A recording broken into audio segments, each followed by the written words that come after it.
नमस्कार, मैं हूँ मनविंदर। आप सभी राष्ट्रवादियों का एमबीएन नेटवर्क में बहुत-बहुत स्वागत है। आपसे मेरा अनुरोध भी है, आप चैनल को सब्सक्राइब कर लीजिए, वीडियो को लाइक कर लीजिए और अंत तक हमारे साथ इस चर्चा में बने रहिए। आज हम बात करेंगे ऑब्वियसली नेपाल की। नेपाल में क्या हो रहा है? क्या नेपाल में हिंदू राष्ट्र की आहट सुनाई दे रही है आंदोलनकारियों के शोर में? क्योंकि जो आंदोलन है एकदम हिंसक रूप में आ गया है। प्रधानमंत्री जो है वहाँ के उन्होंने रिज़ाइन कर दिया है। रादर राष्ट्रपति रामचंद्र पौडेल उन्होंने भी इस्तीफ़ा दे दिया है। एक तरह से चारों तरफ आग और बदहवासी। आंदोलनकारी जो है सब जवान हैं, स्टूडेंट्स हैं, कॉलेज स्टूडेंट्स हैं, स्कूल के भी स्टूडेंट्स हैं। और आप अभी तक सब चीज़ों को समझ चुके होंगे कि किस तरीके से सरकारी भवनों पे गुस्सा दिखाया जा रहा है। मंत्रियों को दौड़ा-दौड़ा के पीटा जा रहा है। एयरपोर्ट पे आग लगा दी गई है, जेल को जला दिया गया है। यानी कि अजीब अनरेस्ट। लोग राजा की वापसी चाह रहे हैं। और सबसे बड़ी बात जो आपके समझने की है, एक ऐप डिस्कॉर्ड जिसने नेपाल की शक्ल बदल दी। इसे समझते हैं कि इसके भारत के लिए क्या मायने हैं। मेरे साथ आप देख रहे हैं साथ वाली स्क्रीन पर जुड़ चुके हैं पूर्व डीजीपी डॉक्टर एसपी वैद्य जी। सर, स्वागत है आपका। नमस्कार। नमस्कार मनविंदर जी, नमस्कार। सर, अचानक से इस आंदोलन ने इतना बड़ा रूप ले लिया। देखते ही देखते देखिए क्या से क्या हो गया। आई मीन इस समय तो जान बचाने के लिए हेलीकॉप्टर से जो मंत्री हैं अपनी जान बचा रहे हैं। और इसमें अब आप किस तरीके से देख रहे हैं इस पूरी सिचुएशन को? देखिए, जो डेवलपमेंट्स हुई हैं नेपाल में, वो बड़ी हैरान करने वाली हैं। कोई अ, एक नॉर्मल स्थिति जिस तरह सरकार का तख्ता पलटा जाता है, ऐसा नहीं है। जिस तरह की वायलेंस हो रही है, आपने, अगर आपको याद होगा, इसी तरह की वायलेंस आपने हमारे नेबरहुड में पहले जी। श्रीलंका में देखी, फिर बांग्लादेश में देखी पिछले साल, और अब ये नेपाल में आप देख रहे हैं। ये मैं देख रहा था, हमारा पूरा नेबरहुड में 5 जगहों पर तख्ता पलटा गया है। जी। अब जो म्यांमार है, सबसे पहले शायद 2021 जी। में म्यांमार हुआ। उसके बाद पाकिस्तान में इमरान खान की सरकार बदली, और फिर अब श्रीलंका में हुआ, फिर बांग्लादेश में हुआ, और अब नेपाल में हुआ। तो जी। भारत में भी कुछ लोग कोशिशें करते हैं, आप जानते हैं। हाँ, कर रहे हैं, बिल्कुल लगे हुए हैं। हमारे हमारे यहाँ अपोजिशन लीडर हैं, जो जो जब फॉरेन जाते हैं और किस तरह से वो अपील करते हैं कि हम्म, आप हम्म।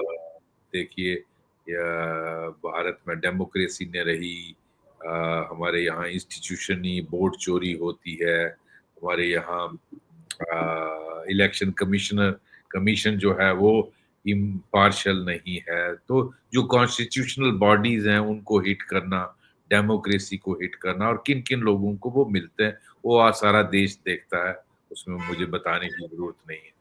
और यहाँ भी हालांकि जिस तरह से भारत के नेबरहुड को डिस्टर्ब किया जा रहा है, यहाँ भी आपने भारत में भी ऐसी कोशिशें देखी, जिस जब जी। फार्मर्स प्रोटेस्ट हुआ। फॉर्मर्स का। फार्मर और सर, आंदोलन। आए दिन राहुल गांधी नहीं स्टूडेंट्स को कहते हैं कि आप सड़कों पे उतरिए, हम आपकी बात जो है संसद में लेके जाएंगे। तो इसका क्या बिल्कुल, मतलब हुआ? शाहीन बाग बिल्कुल। हमने देखा। हाँ, ये शाहीन यही वो बाग, लोग हैं दिल्ली। जो किसानों को कहते हैं कि आप बैठिए धरने पे, हम आपके साथ हैं। जी हाँ, सर। और शाहीन बाग का नमूना आपने देखा, फार्मर्स प्रोटेस्ट का देखा, और किस तरह से बार बार स्टूडेंट्स को कहा जाता है कि आप प्रोटेस्ट करें और हम आपके साथ हैं। और ये सारा देखिए, बहुत सारे शक्तियां हैं जो भारत को भी डिस्टर्ब इसी तरह करना चाहती हैं। मुझे लगता है नेपाल की डेवलपमेंट हमें क्लोजली वॉच करनी चाहिए। उसका इतना खतरा नहीं है, क्योंकि वहां अभी तो इंटरिम सरकार वहां जो भी बनेगी, वहां बातें चल रही हैं। वो जो शाह है, क्या नाम पूरा उनका, जो जो वहाँ के मेयर हैं जी, बीन शाह या क्या नाम है, वो कुछ सोशल मीडिया हैंडल्स ला रहे हैं कि वो इंटरिम प्राइम मिनिस्टर होंगे। ये टेम्परेरी गवर्नमेंट जो भी बनेगी, लेकिन जो लॉन्ग टर्म भारत की जो फॉरेन पॉलिसी है वो लॉन्ग टर्म देखती है। तो हमारी जो भी सरकार वहाँ लॉन्ग टर्म पर टाइम के लिए जो आएगी, उस पर भारत की पैनी नज़र रहेगी और चूँकि नेपाल हमारा बिल्कुल इमीडिएट नेबर है और भारत के लिए हमेशा एक कंसर्न रहता है और हमारी नेपाल के लोगों की और भारत की सदियों की हमारी वो संस्कृति एक है, हमारा कल्चर एक है, हमारा धार्मिक ट्रेडिशंस एक हैं और आपस में भारत और नेपाल बहुत क्लोज़ली कनेक्टेड हैं। आप चाहे भगवान राम के टाइम से ले लीजिए, सीता जी, माता जी, का वहाँ जो जन्म हुआ या इवन उसके बाद भी आप देखिए जो किस तरह से हमारे यहाँ गोरखा रेजिमेंट होती है। बहुत सारे नेपाली भारत में हमारी आर्मी में एक मानी हुई रेजिमेंट है। तो उनको फ्री आना-जाना, उनको हर चीज़ वो उनके वही राइट्स होते हैं जो एक भारतीय सिटिज़न के हैं। तो नेपाल के साथ हमारा स्पेशल रिलेशनशिप है, इसलिए बहुत क्लोज़ली हमें उसको ऑब्ज़र्व करना पड़ता है और नेपाल का जो सदियों से रिलेशनशिप है, उसकी भी बड़ी इम्पोर्टेंस है। हमारी वहाँ पशुपतिनाथ जी हैं, वहाँ बहुत सारे भारत के और ये यही एक हिंदू राष्ट्र था जो जब जब तक वहाँ मोनार्की थी, वो जब तब तक वहाँ राजा का राज था। तो जी, अगर आपको याद होगा वहाँ उनको हर एक की जो मोनार्क होते हैं, वो उनके अपना पॉलिटिक्स होता है बट वो उन्होंने डिक्लेयर तब तक नेपाल को एक हिंदू राष्ट्र डिक्लेयर किया था और दुनिया में एक ही देश था जो डिक्लेयर्ड हिंदू राष्ट्र था।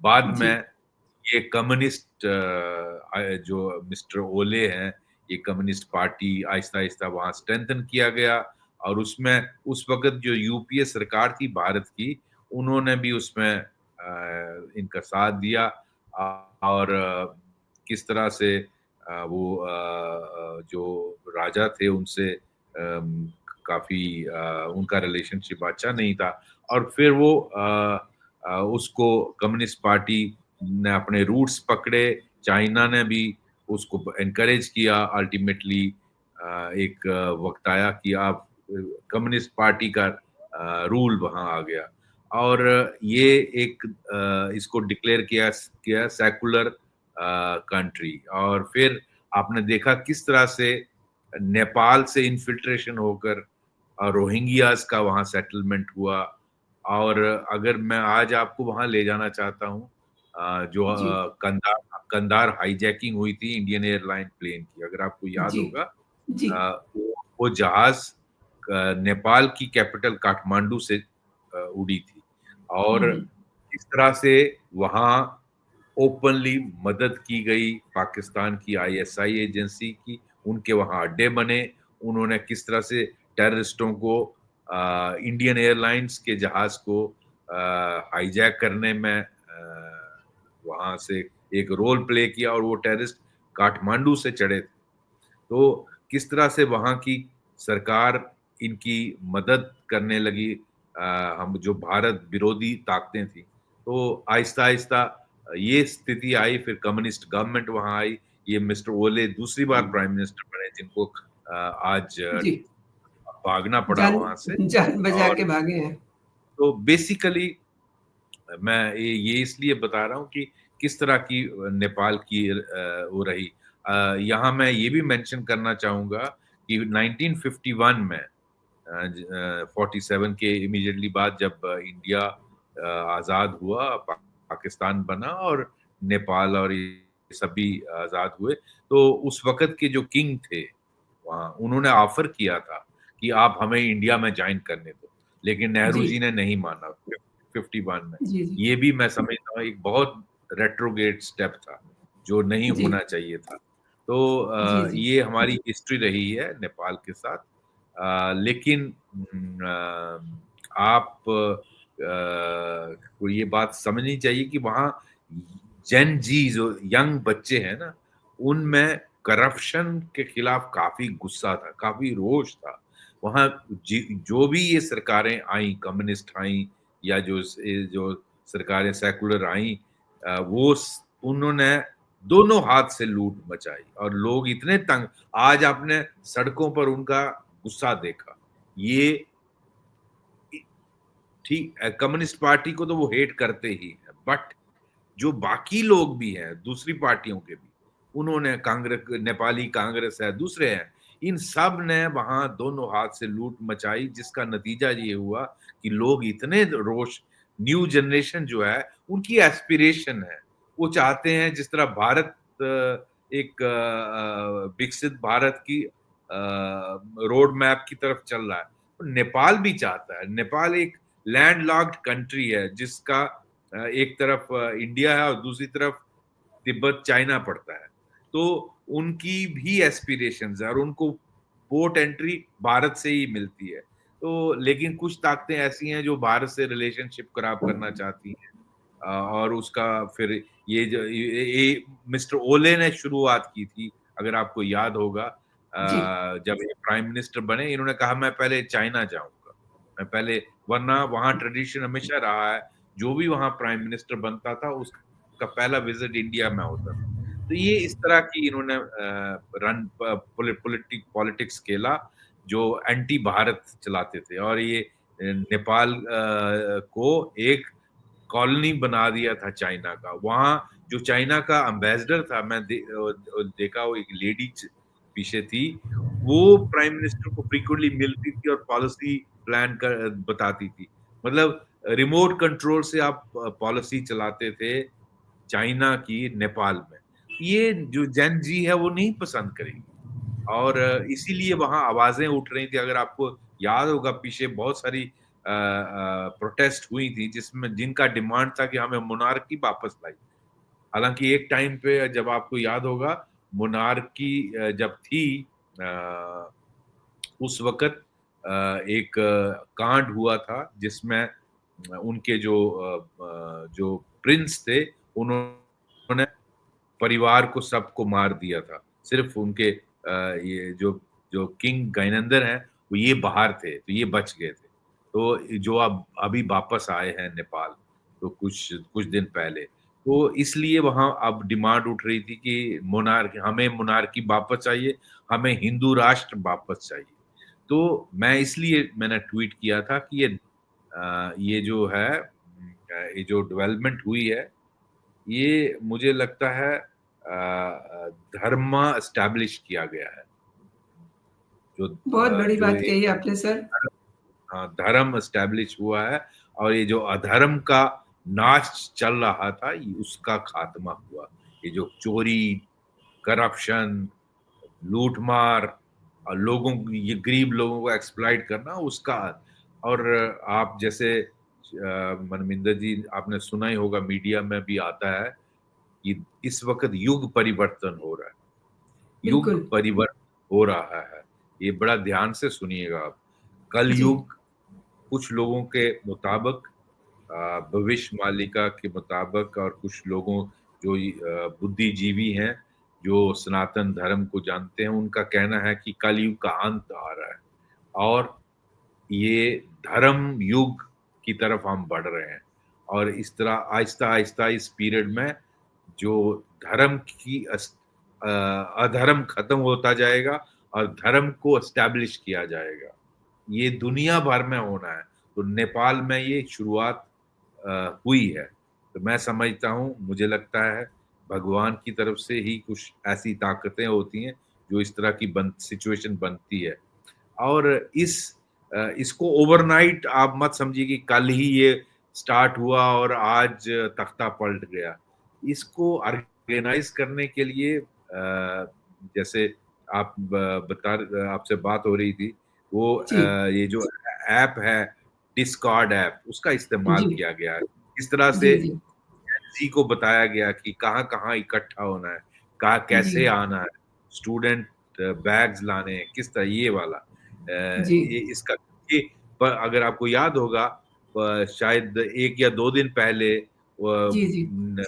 ओले गवर्नमेंट ने सारा सोशल मीडिया बैन कर दिया, जिसकी वजह से कल वाली प्रोटेस्ट एक्चुअली स्टार्ट हुई और जी। एकदम जो फैल गई। और आज देखिए लोगों का हुँ। रोष देखिए। मैं समझता हूँ ओले सरकार की वो सबसे बड़ी भूल थी कि आप लोगों की आवाज को दबा नहीं सकते सोशल मीडिया बंद करके। अगर आपने एक्शन भी लेना था, 1 ऐप 2 ऐप उसको बंद करते, तरीके से करते, आपने सारा काट दिया।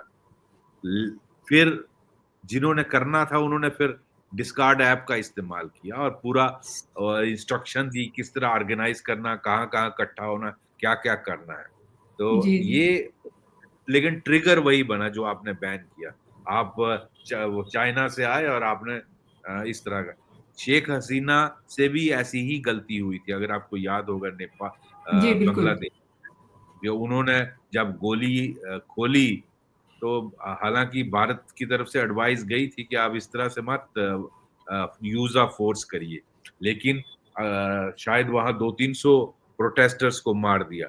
यहाँ भी अगर आपको देखें, मैं मीडिया में पढ़ रहा था 19 लोग या 20 यंग बच्चे मारे गए गोलियों से। जी, जी। एक इनफैक्ट आज सवेरे देख रहा था एक यंग लड़की या एक लड़का था, उसको यहाँ से उस किसी ने उठाया था, दोनों 2-3 लोगों ने, और यहाँ से खून निकल रहा था। तो जब इस तरह का अगर आप यंग बच्चों को गोलियां मारेंगे, उनके खून बह रहा, मर रहे हैं, तो फिर तो गुस्सा बढ़ेगा, रोष बढ़ेगा आपके खिलाफ। और वही हुआ ओली गवर्नमेंट के खिलाफ। आप वाटर कैनन यूज करते, आप टीयर गैस यूज करते। जब आप छोटे छोटे बच्चों को, स्टूडेंट्स को इस तरह से मारोगे तो आपके खिलाफ फिर लोगों का गुस्सा निकलेगा। और वही नेपाल में हुआ। ये बहुत बड़ी भूल मैं समझता हूँ इनकी है और उसका जी। नतीजा इनको भुगतना पड़ा। और आपने देखा किस तरह से मंत्रियों को भगा भगा के मारा, उनकी रेजिडेंसीज को जलाया गया, मिस्टर ओले की जो एंसेस्ट्रल हाउस है उसको जलाया गया। कल इनके होम मिनिस्टर ने रिजाइन किया था, आज सवेरे पहले 2 मिनिस्टर रिजाइन किए। आहिस्ता आहिस्ता सारी सरकार को और इनको छोड़ना पड़ा, इंक्लूडिंग इवन राष्ट्रपति को, जिसने प्राइम मिनिस्टर का रेजिग्नेशन एक्सेप्ट किया, इवन राष्ट्रपति को भागना पड़ा। मैंने सुना जी। सुप्रीम कोर्ट को जला दिया, सुप्रीम कोर्ट पार्लियामेंट को जला दिया सर, जेल जला दी है, जेल पे पार्लियामेंट कब्जा कर लिया है, एयरपोर्ट पे कब्जा कर लिया है। सर इसी एयरपोर्ट पे बीच कब्जा। एक एक सर सवाल और उठता है। आपने चूंकि कुछ ताकतों का जिक्र किया, मीन जिनका ये इतिहास है कि वो अपने हिसाब से दुनिया चलाएंगे, तो इसी बीच ये प्रश्न भी उठता है कि क्या भारत का चिकन नेक जो है वो निशाने पर है क्या? लोग भारत को क्या देखिए इतना कमजोर समझ रहे हैं? देखिए, लोग आए दिन आप देखते हैं बांग्लादेश से इस तरह के बयान आते हैं। बांग्लादेश के वहाँ के जमाती जो लोग हैं वो इस तरह के बयान देते रहते हैं कि हम चिकन नेक काट देंगे भारत की। तो उन्होंने वो ऑपरेशन सिंदूर तो देखा था, अगर आपको याद होगा। उसके जी, जी। बाद वो उसी से आवाजें तो आना बंद हो गई। हाँ, उसी वो से तो सब कुछ चेंज हो गया है। चेंज हो गया ना, उनकी बोलती बिल्कुल। बंद हो गई। उन्होंने देखा जी। कि 3 दुनिया की न्यूक्लियर पावर इकट्ठी थी, जिसमें अमेरिका की डीप स्टेट, जिसमें चाइना की हथियार, जिसमें क्या नाम है उसका, क्या नाम रूस। है, नहीं, सॉरी दिस मुस्लिम स्टेट्स जो थे। हाँ हाँ, अजरबैजान और जी, जी। टर्की, जी। टर्की के ड्रोन और मिसाइल थे। ये सब मिलकर पाकिस्तान था। तो 3 तो न्यूक्लियर पावर थे, जिसमें चाइना, पाकिस्तान और और यूएसए। भारत जी। के उस ऑपरेशन सिंदूर ने किस तरह से 2 दिन में उनको सब घुटने पे लाया और बिल्कुल। वर्ल्ड ऑर्डर को बदल दिया। तभी से जी। का ट्रम्प की आपने देखी वो कैसे बदल गई टोन, टोन क्योंकि बदल गई। उसमें यूएस के एसेट्स थे जिनको हिट किया। और जी। हमारी जो ब्रह्मोस थी, तभी से दुनिया भर में ब्रह्मोस का डिमांड एकदम बढ़ गया। तो मैं वो इसलिए कह रहा हूँ कि शॉकिंग तो कुछ इसीलिए है ना, ब्रह्मोस का डिमांड बढ़ गया है। तो कुछ ताकतें हैं जो भारत के साथ भी ऐसा करना चाहती हैं, लेकिन मेरा ये मानना है कि आपको आप देखिए नेपाल में चाइना का इंटरेस्ट भी है। कम्युनिस्ट पार्टी उन्हीं की इशारे पे चलती थी, जो जिसकी सरकार थी प्राइम मिनिस्टर केपी ओले की। और जो यूएस की डीप स्टेट है, जिस अगर आप देखें जिस तरह का तख्ता पलटा बांग्लादेश में, जी, ऑलमोस्ट ऑलमोस्ट उसी का ब्लूप्रिंट आप देख रहे हैं नेपाल में। तो बिल्कुल। कोई मुझे नहीं मालूम है किसने करवाया, मेरे पास कोई ऐसी जानकारी नहीं है, बट जी। लोग बातें कर रहे हैं, सोशल मीडिया में ये बातें हो रही हैं कि क्या यूएस की डीप स्टेट का हाथ है, कि चाइना की सरकार चल रही थी, उसको कैसे डिस्टेबलाइज किया जाए। ये सारी चीजें समय से पता चलेगा। हाँ, मुझे नहीं लगता हमारी भारत सरकार इन चीजों में पड़ती है, लेकिन नहीं, मतलब ही यस, नहीं, इस मतलब ही पर नहीं है सर। इसीलिए तो लेकिन इस सर पर देखिए, भारत के मैं सर आपको बीच में इंटरप्ट कर रही हूँ, आई एम सॉरी। भारत के जो पड़ोसी हैं सर, एक एक करके ढह रहे हैं। और देखिए मोदी जी का कॉन्फिडेंस जो है वो बढ़ रहा है। ये देखिए इसको किस मनमिंदर जी, तरीके से डिफाइन करते हैं आप? देखो मनमिंदर जी, मैं समझता हूँ भारत की खुशकिस्मती है कि श्री नरेंद्र मोदी जैसा प्राइम मिनिस्टर है। ये आपको, हमें और हर भारतीय को ये रियलाइज करना चाहिए किस तरह से अमेरिका आपको वो एग्रीकल्चर प्रोडक्ट्स, वो डेयरी प्रोडक्ट्स देना चाहता है जिससे आपका ब्लड प्रेशर, आपकी शुगर, जो आर्टिफिशियली क्रिएटेड वो होते हैं, इंजीनियर्ड, जीनोम इंजीनियर्ड, जो जीएम बोलते हैं, उस तरह की आपको एग्रीकल्चर और डेयरी प्रोडक्ट्स को वो यहाँ भेजना चाहते हैं। भारत के प्रधानमंत्री ने नहीं माना और अपने फार्मर्स का इंटरेस्ट सबसे सर्वोपरि रखा। तो ये बहुत इंपॉर्टेंट है, वरना आप इमेजिन कर सकें कितना प्रेशर यूएस ने लाया।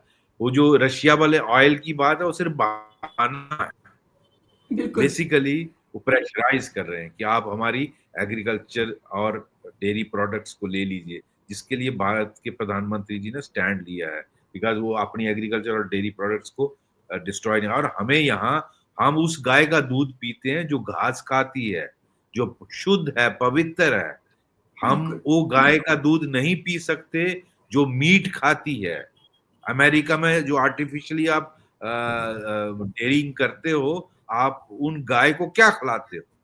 आप उसमें मीट मिला हुआ होता है। तो आप उस तरह की प्रोडक्ट्स खाना भारत में भेजना चाहते हो। तो नरेंद्र मोदी जी ने सारे देशवासियों के लिए, उनकी, ताकि उनकी हेल्थ ठीक रहे, उन्होंने ये स्टैंड लिया और हमारे एग्रीकल्चर के जो हमारे फार्मर्स हैं और डेयरी के फार्मर्स हैं, उनको बचाया जाए।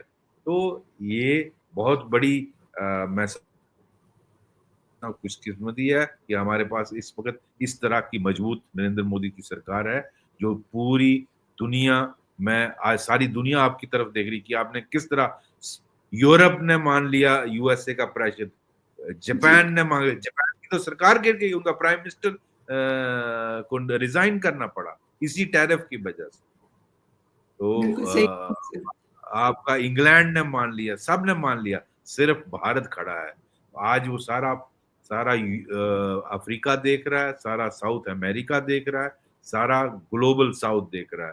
तो ये बहुत बड़ी, मैं समझता हूँ, हमारी खुशकिस्मती है, और भगवान करे उनको लंबी उम्र लगे और हमारा नेतृत्व करते रहे। आपने सर बिल्कुल ठीक कहा, क्योंकि आज की तारीख में कुछ लोग तो ऐसे अपने ही देश में जो चुनाव के ज़रिए मोदी जी को हिला नहीं पा रहे हैं। इसीलिए हमारे देश के अंदर कुछ ऐसे लोग हैं जिन्हें नरेंद्र मोदी जी फूटी आँख नहीं सुहा रहे हैं। और दुनिया दुनिया में भी उनका मजबूत कद है। इसलिए उनको लग रहा है कि मतलब भारत से डील कैसे करें। तो भारत को झुकाना बहुत मुश्किल है। और ये खास तौर पे अगर मैं नेपाल की बात करूं, जैसा आपने जिक्र किया, तो मुझे लगता है कि चूँकि सोशल मीडिया को लेकर के ये इनकी लड़ाई थी, लेकिन इन्होंने कैसे डिस्कॉर्ड जो ऐप है उससे पूरे नेपाल की शक्ल बदल दी। और मुझे लगता है कि ये जो इनका प्रोटेस्ट है, इसमें कई सारी चीज़ें छिपी हुई हैं सर, जो आने वाले दिनों में सामने आएँगी। सर, आपने मेरे शो के लिए समय निकाला और मेरे दर्शकों को कई महत्वपूर्ण विषय पे जानकारी दी। आपका बहुत-बहुत धन्यवाद सर। जय हिंद, जय भारत।